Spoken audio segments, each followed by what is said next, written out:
طلبہ کو مشکل الفاظ کے معنی بتائیے، سمجھائیے اور تختہ تحریر پر لکھیے۔ آپ کی آسانی کے لیے چند الفاظ اور ان کے معنی ذیل میں پیش کیے جا رہے ہیں۔ خدائی۔ خدائی جیسا کہ میں عرض کرتا رہا ہوں پہلے بھی وہی بات کہ آپ جب لغت دیکھتے ہیں تو پھر ایک سے زیادہ معنی ہوتے ہیں اکثر الفاظ کے، تو ایک لغوی معنی پھر کچھ مجازی معنی۔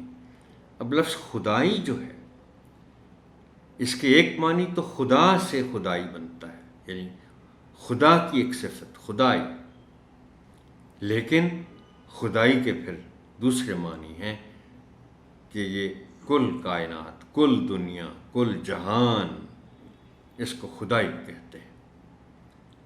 واسطے، لیے، خلقت، لوگ، مخلوق، اجیرن، مشکل، جس سے تنگ آ جائے انسان، وہ حالت۔ آسان، خطا ہونا، پریشان ہو جانا۔ آسان ہمارے جو حواس ہیں، ہماری جو ہوش مندی ہے، وہ کوئی ایسی کیفیت اگر ہو جائے کہ ہماری جو حسیات ہیں، ہماری جو سینسز ہیں، وہ درست طور پر کام کرنا چھوڑ دیں، تو اس کا مطلب ہے گھبراہٹ میں آسان خطا ہو جاتے ہیں اور نتیجتاً انسان پریشان ہو جاتا ہے۔ جان میں جان آنا، تسلی ہونا، یعنی جب آپ بچوں کو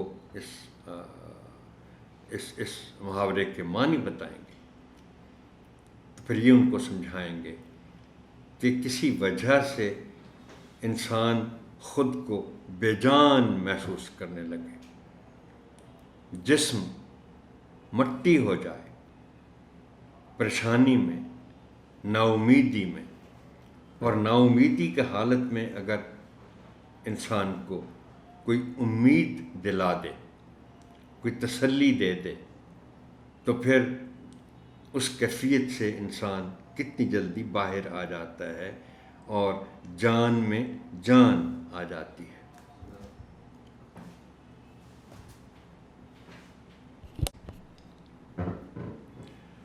پروا۔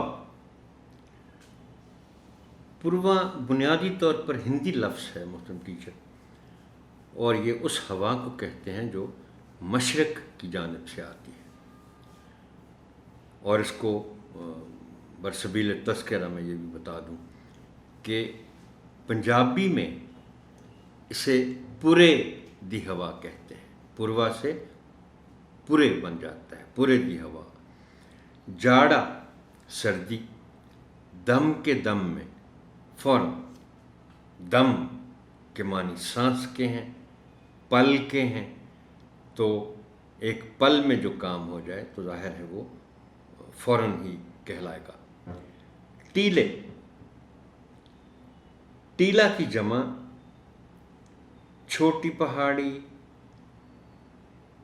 ٹبا۔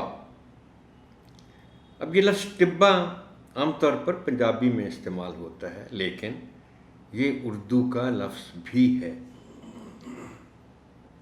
اگر آپ بہتر طور پر سمجھنا چاہتے ہیں اور بچوں کو سمجھانا چاہتے ہیں کہ ٹبا ہوتا کیا ہے، تو آپ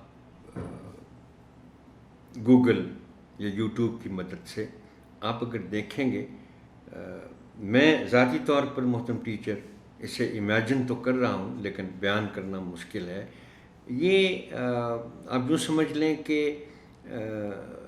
ریت کے چھوٹے چھوٹے ریت کی چھوٹی چھوٹی پہاڑیاں سی بنی ہوتی ہیں، اور ایک علاقے میں بہت ساری چھوٹی چھوٹی اس طرح ریت کی پہاڑیاں ہوتی ہیں، اور بہت سے علاقے جنوبی پنجاب میں جیسے ہیں، یا وہاں سے پھر وہ سندھ کی طرف جو علاقے جاتے ہیں، تو ان میں بہت ہوتی تھی یہ چھوٹی چھوٹی ریت کی پہاڑیاں جو آہستہ آہستہ غائب ہوتی گئیں اور ہوتی جا رہی ہیں۔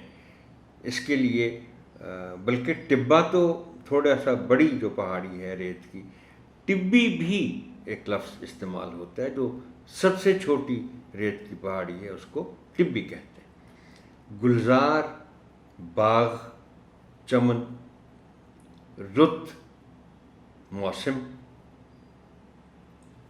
سدا، ہمیشہ، مشکل کشائی، مشکل آسان کرنا۔ اس کا تلفظ بتاتے ہوئے بھی میں نے اس کی تفصیل بتا دی تھی کہ اس سے پھر مشکل کشا بنتا ہے، جس کے معنی ہیں جو مشکل دور کرتے آپ، اسے مشکل کشا کہتے ہیں۔ مشکل کشائی ایک صفت ہے۔